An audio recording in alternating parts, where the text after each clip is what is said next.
right, everyone. Welcome back to What's the Rate, the show where we get into the raw and real of pursuing creative success as a self-funded artist in your 20s in New York City. Welcome back to season 2. So today I am doing the first episode of my sub-series, which is the series where we bring on people who have experience and are established in the industry, and they are going to talk about their experience and also any advice that they have for our audience and other artists that are in their 20s. And today I am here with Ryan M. Perez. You might have seen him in The Gilded Age, FBI, SVU, and Breed of Greed. Breed of Greed. Breed of Greed. Yeah. Which is in theaters? Yeah, it is, yeah. Okay. Yeah. Well, welcome to the show. It's so good to be here, Brianna. Thank you so much. I'm so excited to, do this. Yes. Is such an amazing thing. You should be so proud of this. Thank you so much. And also, because I didn't include an intro, he also has a podcast. That's Talk about true. it. Yeah, I have a podcast called An Actor Despairs, which is similar, but more so I interview a lot of anywhere from, not in a derogatory sense, but like niche actors to character actors to movie stars, about how they got in, what their journey was like, what kept them going, and any advice they have for the next generation. Yeah. Yeah. So I'm excited for you to provide that for us today. Yeah, I'm so grateful for you having me. And you're glowing, I gotta Thank say. you. Look at this. Thank you so much. Yeah. Thank you. It's gonna be fun. Yeah. So tell us about you. Tell us about how it all started out. So obviously I went to NYU. I'll just kind of, for people to kind of give us some context, my experience wasn't linear. I went to NYU, and while I was there, I just had a terrible experience. I don't know. What studio were you in again? I was at Stella Adler. See, I was at Strasberg. Okay. And so while I was there, for people listening, the Lee Strasberg Theater and Film Institute, if you go to NYU, the allure of that school is that you don't do all your acting at NYU itself. You go to an external school program that's also open to, non-NYU students to train, and then you go to NYU classes for your general education. So while I was there, they cut the program. Oh. They dropped Strasberg. Really? Yeah. Oh, okay. And it was really bad training. So I went on tour with rock bands for a long time. Oh, wow. So I dropped out for 3 years, and then I came back and finished in Stone Street. Okay. I also went to Stone Street. Yeah. So the film and TV, shout out Stone Street. And so then I kind of just say that because my life, both, I guess if you want to call them terms at NYU were very different. But while I was there, I was able to do this class with Alec Baldwin. He came and taught. He chose 14 people, and all of the NYU Tisch acting auditioned. And oh, wow.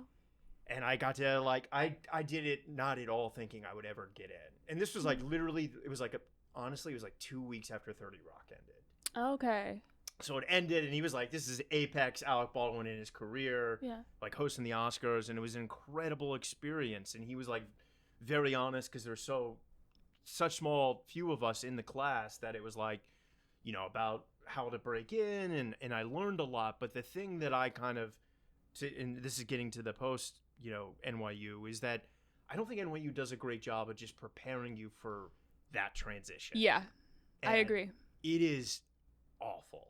And I kind of feel I don't want to get in trouble for saying this, but I think these undergraduate acting programs, they take a lot of people on, and they make a lot of money, and they don't set them up for success, not in terms of the business, not in terms of practical skills of real life, and also just how to facilitate not even just a career to make money, but a career in the business. Because other acting programs in New York, Juilliard, Carnegie Mellon, they have a showcase built in. NYU doesn't have that. Yeah. I mean, Stone Street had industry night. Yeah. Did you have industry night when you were there? We did. Okay. Yeah, but it at the showcases for these other schools, you're getting the cream of the crop of the best reps that want to be there, and versus people that are kind of collecting a paycheck and maybe something happens. Yeah. And that's not to say, I'm sure when you were there, did anyone in your group go on to blow up at Stone Street? No. See, we had Miles Teller, Jack Quaid, Rachel Brosnahan. Okay. So it can happen. I'm not trying to be. I'm just trying to be honest. Yeah. And so I think that I really struggled, because it was what I'm curious to ask you as well. Why was at NYU the whole kind of approach was you're so lucky to be here. Yeah. You're here because you deserve to be. Yeah. You're a star. Go be it. And then when you graduate, and you have for a lot of people, student loans, and then it's like, well, what career do I do? You know what I mean? Like, what do I do for money? Yeah, how do I sustain myself? Totally. Right? Yeah, I will say NYU does an excellent job with technique, with training. Yes. I feel like that is where you are lucky to be there, and you are 100%. at, you know what I'm saying, a very, very high caliber school, because the technique and the training you get at NYU is very, very potent. Yeah. Very excellent. With some of the best teachers, like, I casually mention out, like, that kind of thing can happen in NYU. Doesn't happen at other places. Yeah, and they're actively working too. A lot of those teachers either learned with the people who created the techniques. Like, a lot of my teachers at Adler, they were taught by Stella herself. Yeah. Right? And other ones are actually in the business right now working, so I do appreciate that aspect of it. But I do agree with you in the sense that, okay, how do I do contracts, right? Or how do I do 1099s as an actor? How do I present myself as an actor? How do I negotiate? Totally. You know what I'm saying? So yeah, I will say. How do you get your SAG card? Yeah, things I was asking you, and this is how we met on the set of The Rider, which is a show that we did here recently, a pilot that we did recently here at Gotham with Matt, and we were talking about that, just talking about SAG and getting into SAG, if it's worth it right now in the industry. So yeah, I honestly want to get into that too. So how do you feel about joining the union right now? If I'm an actor and maybe I do have the credits to get in right now to join, or maybe I'm interested, tell me about that. So it's so funny, like, the business has changed so much. I graduated in 2014, and it was set up in a very specific way where you had to structure your life as an actor to have your days free, so you could go on auditions to, try to book something, which, like, really limited the amount of jobs that you could do as an actor: hospitality, serving, bartending, those kind of things, Uber driving. A lot of people did that. I'm saying all this because now that in-person auditions don't really exist anymore. Yeah. And now, in the world in 2025 that we live in, if I were graduating, my goal, first and foremost, would be to get a reel. It's the most important thing that you can do. And getting a reel often means going on to backstage, to Actors Access.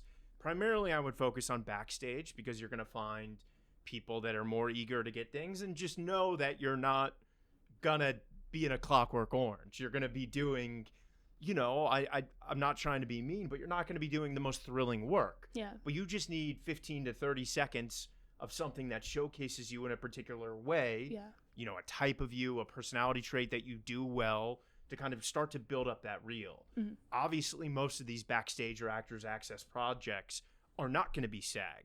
So a lot of ways people that don't, that's the conundrum of, like, you can't get in the union until you've had a union job. Right. And you can't get a union job without being in the union. Yeah. So extra work is still a way to kind of get in there. But I would say I would not recommend joining until you have to, until, like, you get one job where they will let you be a non-SAG actor in a SAG project, if that's a procedural like Law and Order, or if that's an indie film.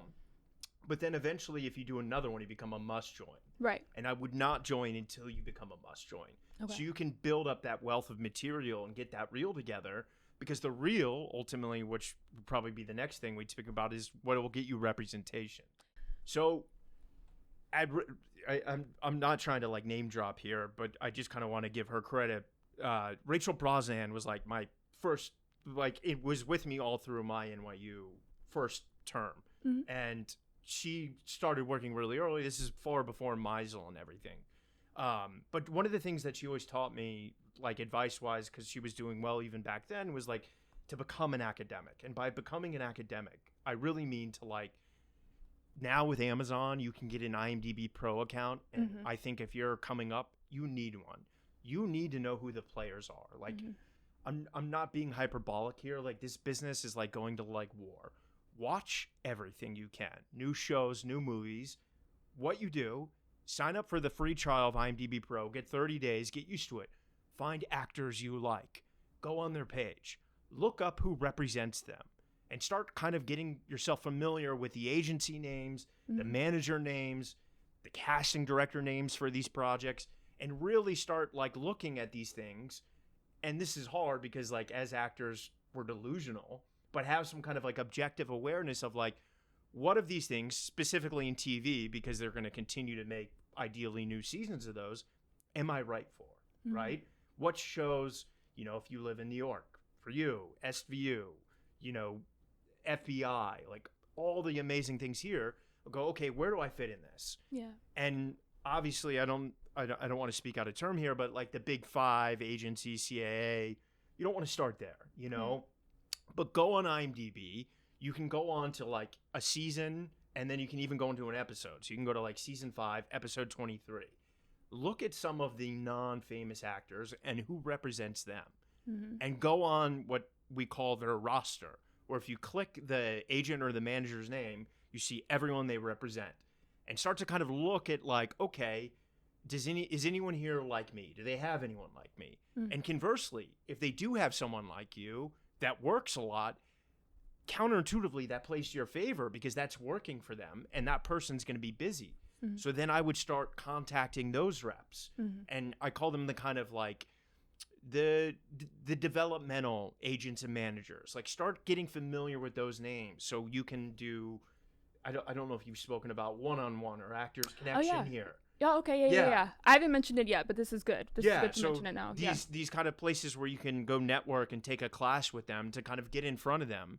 So just like essentially just build up this is easier to say than do, but it takes time. But like just familiarize yourself with this. You know what I mean? Like it's like you need to build a database of like who the reps are, who they have on their client list, what their clients are working on. So you can go meet with them and you know just as much as they do, because then they're going to look at you and be like, well, you know exactly where you're right for. Like we could work together. Yeah. So when you were starting out, how did you balance paying the bills with pursuing your acting career? I did a really terrible job of that, if I'm honest. Because, like, I'm honest about this on my show. Like, mental health is something I really struggled with for a long time. I did too post-grad. Yeah. That first year out of post. Oh, man. It's insane. Horrible. So awful. And, you know, I have 9 years now without drinking, but, like, you know, there was a lot going on in my family at the time, but like drinking and drugging, it was like, you know, because you kind of go from this, you know, all the way from kindergarten to like senior year of college, you just like, you know, the structure of what's coming. Yep. And then all of a sudden you're like, what? Yeah. You know what I mean? And the weight of the world is on your shoulders. If you have, you know, bills and things, it's just like, go be an adult. You're like, you know what I mean? Yeah. Like, I didn't know what to do. So I really kind of floundered, and I got a lot of really bad, like the first job I got was like a janitor job at this bar in Tribeca, where I was like, I can curse on here. Yeah, you can curse on here. Yeah. Sparingly. I mean, I was literally cleaning shit and throw up. You know what I mean? For like 9 hours. And to go from like, you know, all in these amazing acting classes. Yeah, from NYU. Yeah. To like, I thought I went to college to not do this, you know what I mean? And so for me, for so long, it was like, I don't know about what your acting teachers tell you, but at a lot of these acting studios, they like to kind of be harsh on you about what they see you playing or don't playing. And for me, one thing that I always kind of resented is I was told, like, you're going to get in your stride later, like in your mid-30s. And I was kind of like, no, that's not true. There's like a million things. And so what I really kind of did was like, it's different now in 2025. And I'm only saying this because it just, you know, to maybe caution anyone from doing this. But at the time that I graduated, I think a lot of people felt mixed feelings about their experience in New York City and NYU and would go to LA because the business was more there then. Now it's not there at all. Yeah. And so my whole time here is like I was doing these like, you know, bar jobs, and then I would go to LA for spurts to try to get rep out there. Yeah. And nothing would happen on the 2 weeks to a month I would spend out there, and then I would come back, work another job, try to go back out there, where I just like wish I would have stayed here, you know, and focused and built it up. But I would say the business is different now because there's so many, you know, secondary markets. You can be in Atlanta, you can be in Toronto, Vancouver, you could even live in like Oklahoma and pursue this in a way that you couldn't 10 years ago. You had to be in LA or New York. Yeah. So I think what I really did after graduating was like to try to get in front of these people. Yeah. And I think the thing that I would like caution people from doing is like, make sure that when you start getting in front of these people, and by these people I mean the agents, the casting directors, the managers, that you have really good, like, you know your material, that you're going to perform well, you have a good idea of the positioning of yourself in the marketplace, what you're right for, so that it will make their lives easier and you will stand out. Because a lot of people go in there and they don't have any self-awareness, and it's a tricky thing. And your type will change, but like work with someone to kind of like figure out the things that you're right for and play to your strengths. Because I was watching Viola Davis in this interview today. Yeah. And she was talking about how sometimes I don't want to like speak out of term here on what she said in terms of my summarization, but she was talking about how sometimes she gets annoyed that when a certain actor, they're like, oh, that actor makes the best choices for some of the roles you were talking about. And their transformation, they just make the best choices. She was like, no, they get the best choices. And that's from years of like getting the best scripts. They're all going to them. And so it's like, to be an actor, everyone ultimately wants to do the transformational stuff, but you don't start there. So it's important to like know the things that you can do early on, in the sense of like, okay, you're going to be the funny guy, or you're going to be the cop, or you're going to be the sorority girl, but to like get the credits, to build yourself up, to have leverage, to get to do the juicier, meatier things that you want to do. Yeah. Does that make sense? Yeah, it does.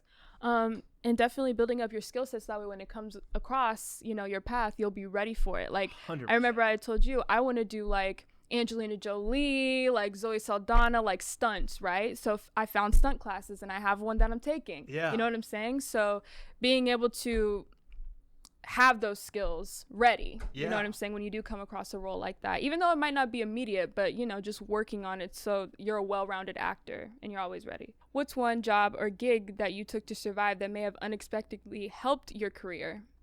So I took a job. So I got to be careful because I'm in a class action lawsuit here. So I'm going to be very vague about this. Okay. When you go to Broadway or theater in general in New York City, there is concessions. You can get a job bartending at one of the like 4 major theater groups that are in New York City. Okay. Where you circumnavigate the Broadway shows that theater group owns. Okay. And you're getting to work on Broadway. You're like doing, you could do as many as 8 shows a week, or you could do, everyone has different rules, but it's a really good way to like work in the theater. Yeah. Your shifts are 4 or 5 hours, but you're only working for an hour and 15 minutes of them. Mm-hmm.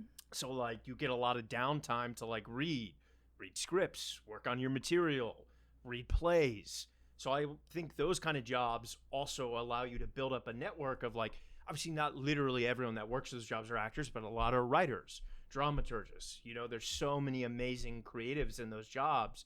And I think, as actors, we're creative people and we thrive around creative energy, that I would like, look, ultimately you got to pay the bills, but like try to go somewhere that's going to feed those creative juices around you. Because if you do the soul crushing thing, it's a hard life, man. I wouldn't wish this upon anyone. And it is easy to get disillusioned and jaded. Yes. So you really want to be in this business is filled with constant rejection. Mm-hmm. When it, like, even when it's a sure thing, it doesn't work out, so I say that in the sense, like, get a job somewhere that allows you to keep the creative juices flowing in a way that, like, when the acting isn't working, you're not fully miserable. Yeah.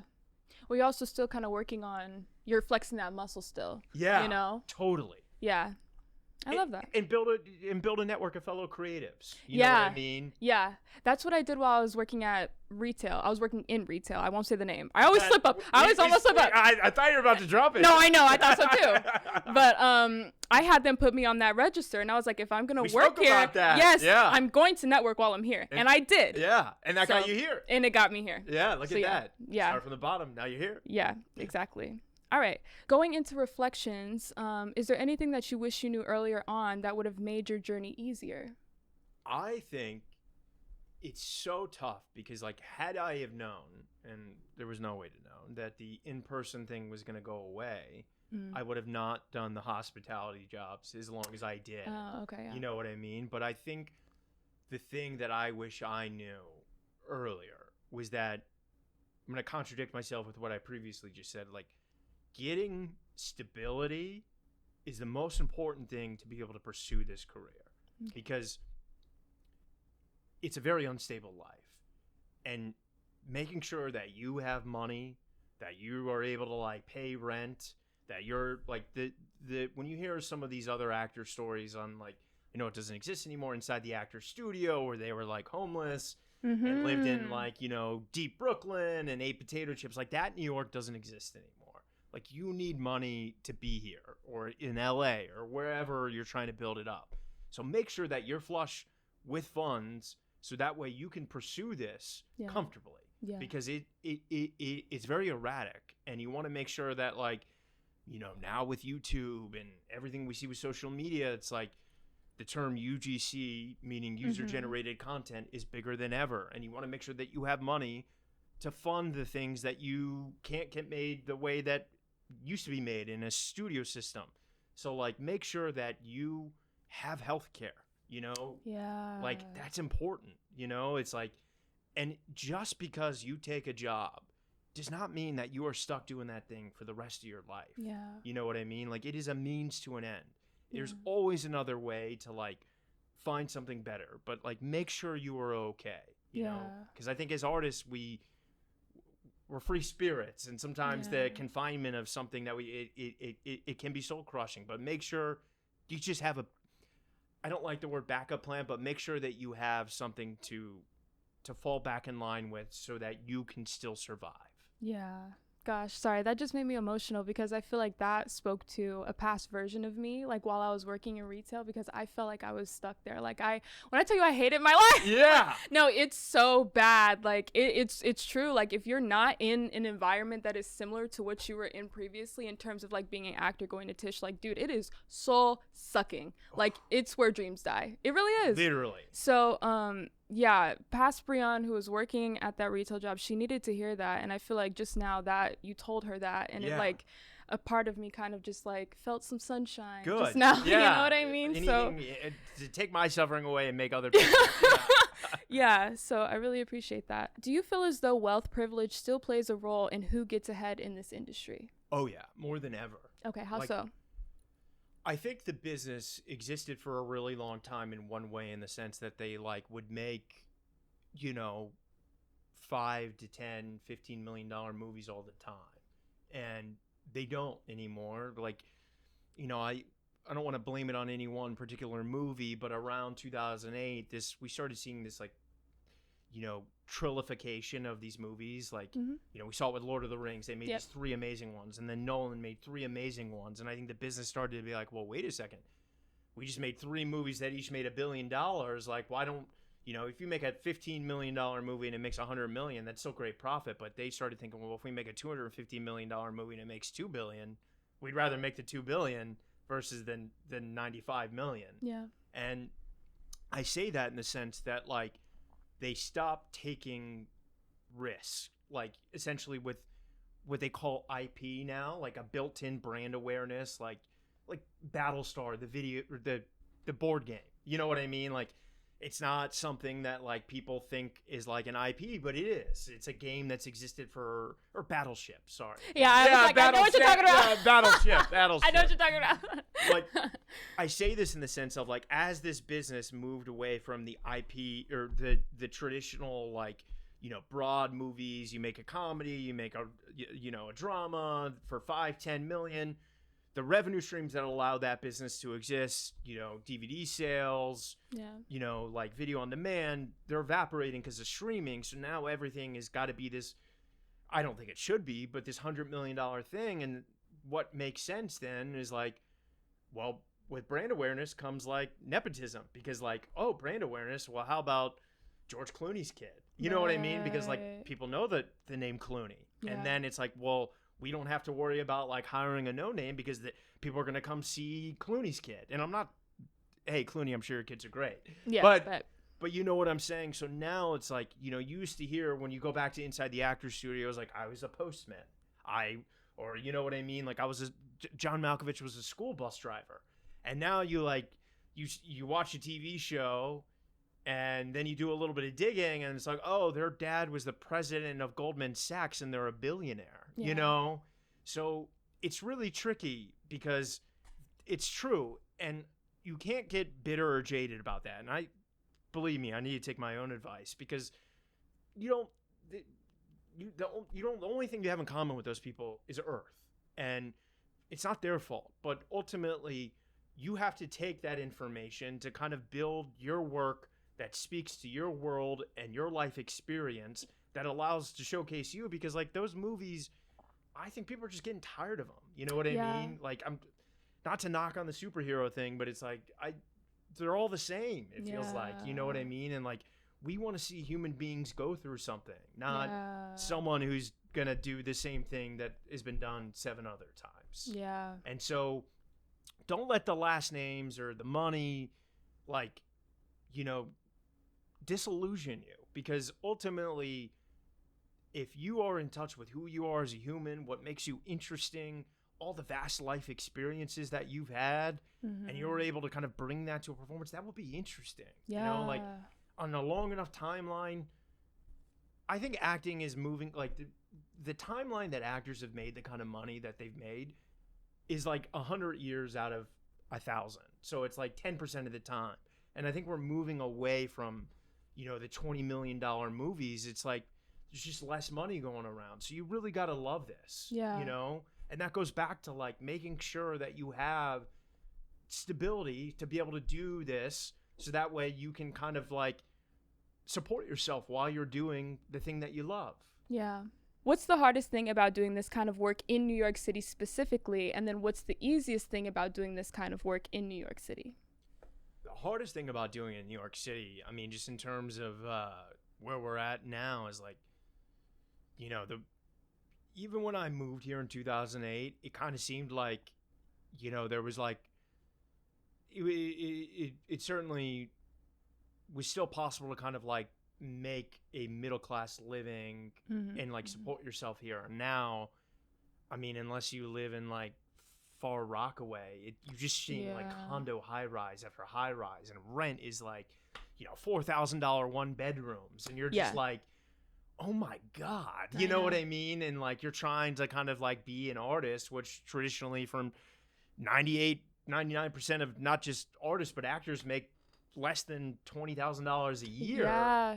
It can be really hard because it's just like that 80s and 90s and early 2000s in New York is like late stage capitalism is real. It is getting expensive. Yeah. And I think we have an administration and a lot of people that kind of resent art and artists, and I really believe in supporting the arts. So I think it can be overwhelming to be here and find an affordable situation for yourself to kind of set yourself up to pursue the things that you love. Yeah. But I think the thing that is so great about New York is there's no shortage of so many people that move here that share a dream. Yeah. And if you're able to kind of, while we all certainly dream of having our own apartments and living alone, like, because there's so much amazing, I don't want to give a shout out to one particular company, but so many of these different housing groups, you can find kind of like-minded people and try to find a way, and know it's not forever. Like, get yourself in a railroad apartment that's like 3 bedrooms with 2 other artists, and you know what I mean? Like, so I think that ability to have so many dreamers here, and to kind of try to find other dreamers to cohabitate with, to kind of build a dream complex, if you will, is like, there's no other place that, like, I mean, maybe you can go to Omaha, Nebraska and find that, but I don't think so. You know? Yeah. So what's a class, habit, or practice that you would highly encourage our listeners to start incorporating into their process? I think the thing when you graduate, at least I did, and I'm sure a lot of other people listening, is like, you're going to spend more time thinking about acting than you do actually getting to act. And while you're in school, you take for granted how often you have to do a scene. Yes. You know what I mean? You're acting every day in school. Every day. And then you come out like, here. I got to memorize another stupid monologue. Yep. You know what I mean? And then when you graduate, you're so busy with trying to survive and get rep and all the other things that life throws your way that, like, there are so many amazing classes in New York. And it seems exhausted, but stay in a class. Like, remind yourself why you love this. Like, the thing that's so tough about acting is, like, musicians don't need permission. They just can, like, if you're a guitar player, you can just play guitar in your room all day. But if you kind of, like, are an actor, like, I mean, I guess you could do a monologue to yourself, but it kind of, like, acting kind of necessitates the need for an audience. It doesn't have to be a big audience, but I say that in the sense of, like, find an acting class and, like, stay in there. It doesn't have, don't go for the crazy expensive ones with the fancy Leonardo DiCaprio coach, you know what I mean? Like, and they're great, but go there when you can afford that. Like, get it. There's a wonderful guy that I study with named Scott Freeman. His class for 4 weeks is $298. He's incredible. So many amazing working actors in the class all the time. That's like, there's bad acting classes and there's good acting classes. And, like, good acting classes are the ones that when you're not even acting, you're like, you're not memorizing your lines. You're so immersed in the scene work that's going on that it's like, damn, I got to be good. Like, I want to showcase, I want to show that, you know what I mean? Like, I want everyone to see I can do that too. And it's like, that reminds you of why you love it. And you're getting to exercise the muscle and it keeps you fresh. And I'm telling you, like, anytime I have been in those classes, things have happened. And it's not to say that, like, they can't happen when you're not there, but, like, when you get an audition, I promise you, the audition that you do when you're in a consistent acting class is going to be 1,000 times better than, like, haven't been in acting class 8 months, got an audition, let me just do it, because you're in practice. Yeah. Well, I will ask you, what are some of the common mistakes that you believe people in our industry make, or any common myths? Get rid of the arbitrary benchmarks. And by the arbitrary benchmarks is, like, I think when you don't come from, like, generational wealth or even just any kind of wealth, or your parents aren't in the business, it's very easy from, like, external factors, whether it be your parents, your girlfriend, to kind of, like, put this arbitrary deadline of, like, say you graduate 23. If it doesn't happen for me by I'm 28, then I'm out. Or if I don't book this by then I'm out. Get rid of the arbitrary benchmarks. Like, it's never going to happen on the time you think it will. Things will happen when you least expect it. Yeah. You know what I mean? Like, get rid of those things. Like, that if I'm not here by here, you're going to kill yourself and you're going to drive yourself crazy. Yeah. And you got to not do that, because it's just, there is no rhyme or reason. It's easy to hear that, but to accept that is a different thing. Yeah. As someone who has been in 12-step groups, the idea of powerlessness is something that took me a long time to grasp, but as actors, most days you are powerless over what happens or doesn't happen with a given audition, or, the things that you can do, but all you can control is how you are prepared and how you are willing to kind of continue to show up. Yeah. I just, I think this industry, it's so personal. Yeah. Like, it's so easy for you to shit on yourself and break yourself down. It's a mental game. This industry is such a mental game. 100%. You know what I'm saying? So, and the thing that's tough, and, something that I think actors should hear is that, like, where you kind of now live in this, like, Bumble-like moment of auditioning where everything is self-tape. You know what I mean? And, like, when I came up, you would go into a room, you would, like, walk in, you would immediately get an energy vibe from the casting director. Yeah. You know what I mean? You would have a read on them about, okay, well, I prepared it this way, but I can see they're not going to like that choice. Yeah. And then they would kind of give you feedback and they would pay attention. Now you're sending this thing out into the ether like you're swiping on a dating app. Yeah. And I say this in the sense of, like, it is so easy to get so disillusioned. It's like it's almost this, like, bipolar thing, because you get so excited you get an audition. Yeah. Then you send it out, and most of the time nothing happens. And then you go from immense excitement to total despair.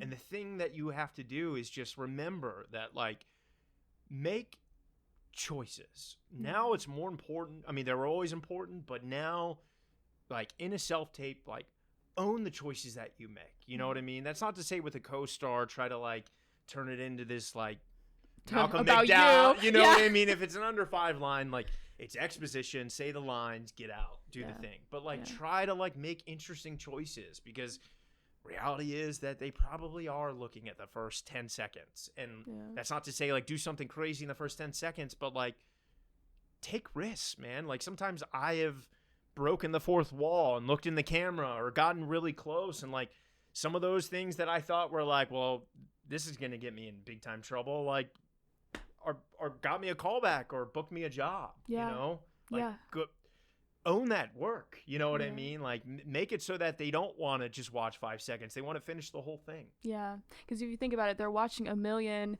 hi, my name is such and such, and this is such and such, in front of that blue commercial background. I hate that. Oh, yeah. I hate that background, but I have one. Yeah. But owning your self-tape, owning your audition, like you were saying, right? And doing it for you, truly. Totally. Now this is the advice segment. So right. if you have any free, open advice that you want to leave our audience with. But I also want to get into the Gilded Age after this. But talk about anything that you want right now in terms of what you want to leave us with. I think one of the things, and like you're seeing this in the business now, is like a lot of these people that are really doing well, they had a community. You know, like you cannot go at this business alone. You will die. You will absolutely just wither away. You need a community. Find your people. Find your tribe. Go out, do classes. It doesn't have to be all actors. Like, it shouldn't be all actors. Like, and first and foremost, when you find your tribe, don't think your tribe is better than any other tribe, but build that so you can collaborate together. You know, like, I know they're literally brothers, but think about the Sadfies or like Greta Gerwig and Noah Baumbach, like these people that like collaborate with each other, like that success breeds success. And if you are able to kind of like find this network of people that you like working with, like you will do things together. You can find ways to like, you know, ideally keep each other employed or creatively fulfilled. And that is something that like, I think a lot of actors don't do, because it's like, we see it as this war, like it's me against everyone. And it's like, no, like, you know, there's sometimes when I've like seen things that I'm, you know, even I've gone in for, or, you know, that aren't even for me, that I'll call an actor and be like, hey, did you see this is casting? Like, you should go in for this, or you should hit up your rep and make sure that like this business, it only works if you pay it forward.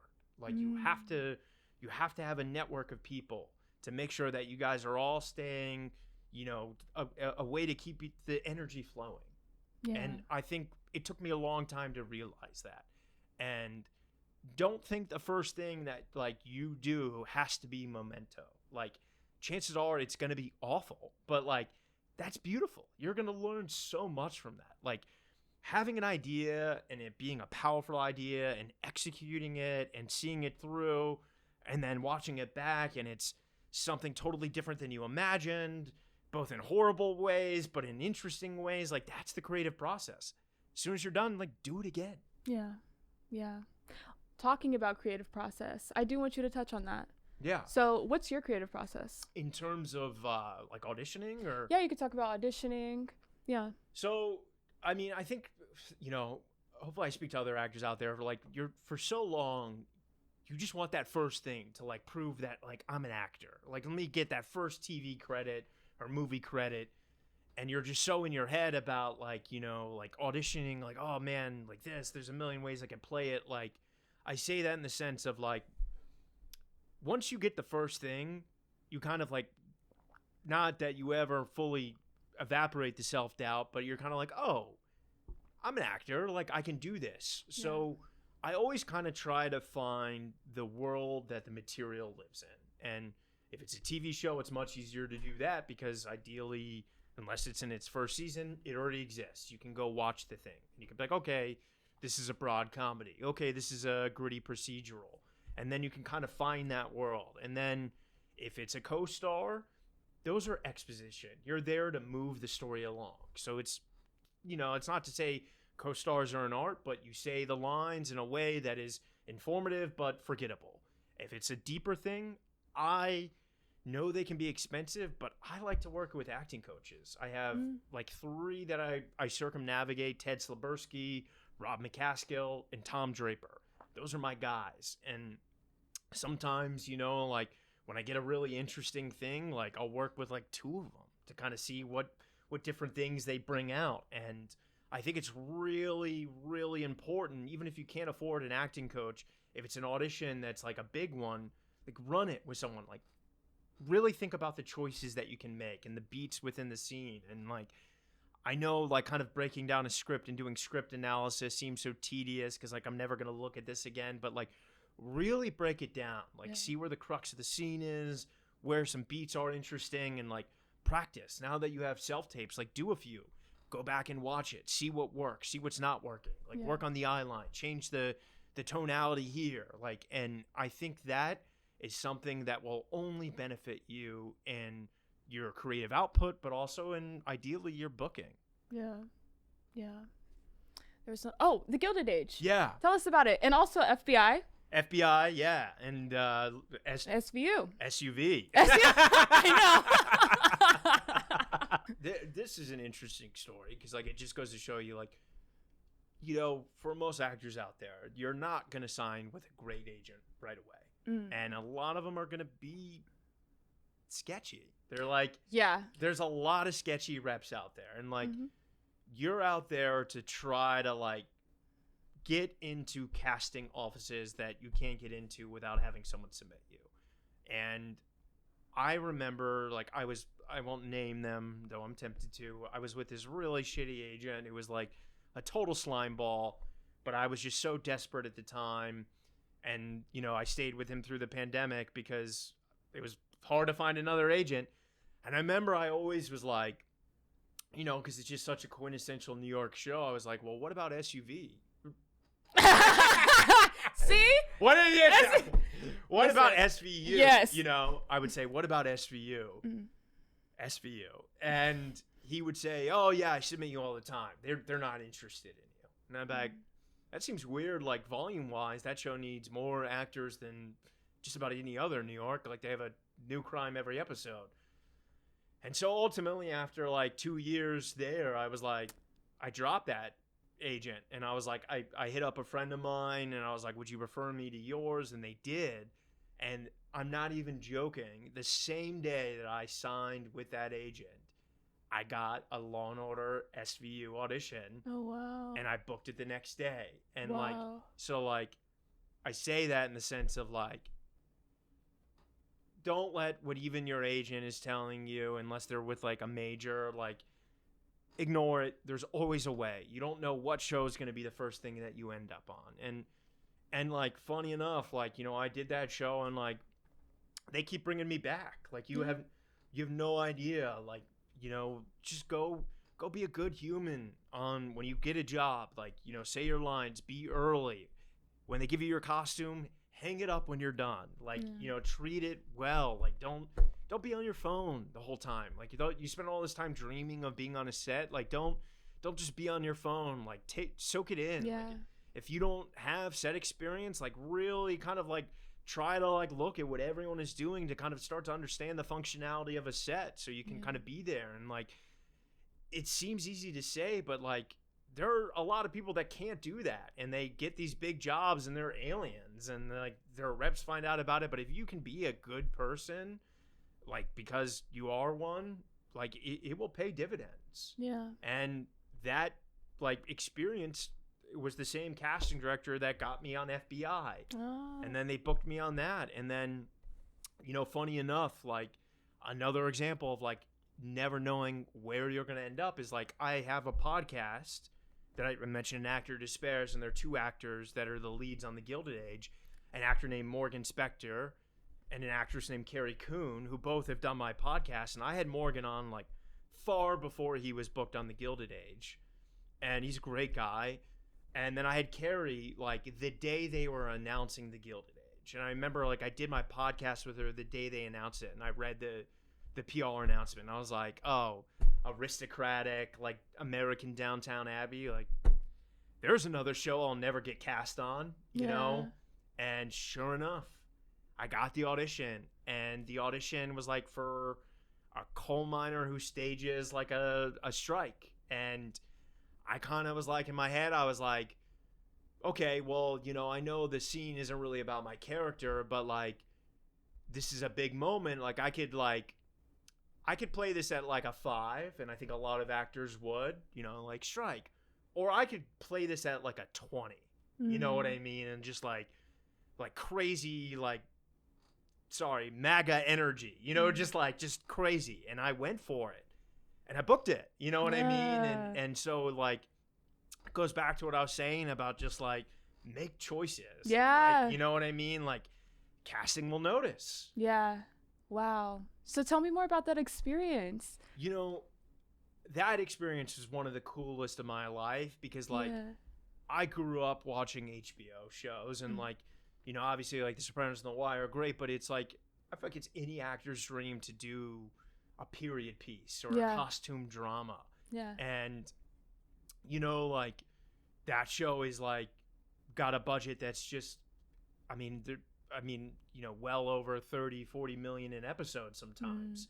And so you're just kind of seeing money in a way that like, there's, you know, hundreds of extras, and every costume is period perfect, and some are like authentic, you know, 19th 20th century garb. And so it was just like, you know, when you go to something you're excited about, and you have that like idea in your head of how it's gonna go, be, and like how it'll look. Yeah. That was like one of the only one in my life where like the real version was crazier than my like head version, because it was just so big. And it was just like, you know, we shot at this like real mining facility that was in Troy in New York. And like, you know, obviously that kind of American industrial manufacturing doesn't exist anymore. So it's apartments now, but they like, there's 1,000 apartments, and they kicked everyone out so we could shoot this crazy scene. And just like, it was amazing. And like, I have done shows that are much smaller where you kind of think like you would be treated, you know, like amazing. And then like, you know, on the Gilded Age, you think you would be treated like you're a nobody. Yeah. And I've had the opposite experience where like on the Gilded, I mean, like, sure, I knew Morgan, but great guy, love Morgan, but you're like treated like amazing. And it was just so cool. And it was just like, so many actors on that show are incredible New York theater actors who have been at this grind for a long time, very giving actors, also giving with their time. And it was just such a wonderful experience. And I have so much love for that cast and that crew. And it was like some of the most exciting 4 days of my life, you know. And it was wonderful. And it just goes to show you that if like, you know, I graduated in 2014, and I kind of had, you know, the 30 as my arbitrary benchmark, which for me was in 2020, and I shot that in 2022, you know what I mean? And like, so just like, you never know when that audition, not that like has fully changed my life, but like the thing that is going to be the thing that you dreamed of comes. So just like, be patient, like keep at it, like don't give up. I know that seems like a platitude, but it really is true. Yeah. Wow. Thank you so much. Yeah, I really you. appreciate that. Yeah. Tell them where they could find you. Anything you want to plug? Yeah, so you can find me on the Instagram at An Actor Despairs, or my personal at Ryan M. Perez. I've got podcast episodes coming up that I think people will like. And there are a lot of amazing previous episodes that I think people would really love. And, you know, try to find an actor you like and hear about how they did it. And all I ask is that when you finally have some success of your own, make sure you pay it forward.